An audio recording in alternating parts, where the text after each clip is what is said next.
இவர் கூட்டத்தை கேன்சல் பண்ணுறதுக்கு காரணம் ஜோசியம் தான் அப்படின்னு நமக்கு ஓ உள்ள இருந்து ஒரு சோர்ஸ்.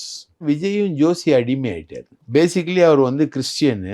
கொரட்டூரில் சாய்பாபா கோயில் கட்டியிருக்காரு. அவங்க அப்பா வந்து கிறிஸ்டியனு ஆர்சி. அவன் அதே மாதிரி தான் சாமி பக்தியில் வந்து ரொம்ப பெரிய அளவுக்கு ஈடுபாடு உள்ளவங்க. விஜயும் அதே மாதிரி தான். அவரோட ஃபஸ்ட்டு போஸ்டரே வந்து நீங்கள் குங்குமம் வச்சாதான் நல்லா இருக்கும் ஜோசியர் சொன்னனால குங்குமம் வச்சு தான் வர்றாரு. மைனாரிட்டி ஓட்டு வாங்கிறதுக்காக போயிட்டு முஸ்லீம் இதில் வந்து தொப்பிலாம் போட்டுலாம் பண்ணுறாரு. சூட்டே ஆகலை தொப்பி அவருக்கு. அந்த மாதிரி தான் தொப்பி எம்ஜிஆர் மாதிரி ஆட்களுக்கு சூட் ஆகும், இவருக்கு சூட் ஆகலை. டோப்பா வந்து ஸ்டாலினுக்கு சூட் ஆகும், இவருக்கு சூட் ஆகலை. இவரும் டோப்பா தான். அது மாதிரி இவர் வந்து ஜோசிய பைத்தியம், இந்த ஜோசியர்கள் சொல்கிறத கேட்குறாரு அப்படின்னு நமக்கு ஒரு சாலிட் தகவல் இருந்தது.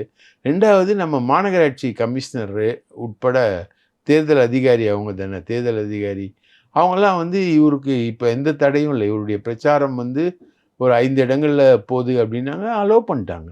இப்போது நம்ம மாநகராட்சி கமிஷனர் அவர் ரொம்ப நல்ல மனுஷன். அவர் ஸ்டேட்மெண்ட்டில் விஜய் பிரச்சாரத்துக்கு எதுவும் தடை இல்லை அப்படின்னு அறிவிச்சார். விஜய் அப்போ விஜய் கூட்டத்துக்கு தடை இருக்குமா? மகாபலிபுரத்தில் வச்சார், அப்புறம் இப்போ தாஜ் கோரமாண்டலில் வச்சுருக்காரு. இதுக்கு என்ன தாஜ் கோரமாண்டல்லாம் 5 ஸ்டார் ஹோட்டல், அங்கே ஒரு கூட்டம் நடத்துறதுக்குலாம் என்ன தடை இருக்குது? அவங்களே வாங்கி கொடுத்துருவாங்க எல்லா பர்மிஷன்ஸையும். அப்போது இவர் கூட்டத்தை கேன்சல் பண்ணுறதுக்கு காரணம் ஜோசியம் தான் அப்படின்னு நமக்கு உள்ள இருந்து ஒரு சோர்ஸ்.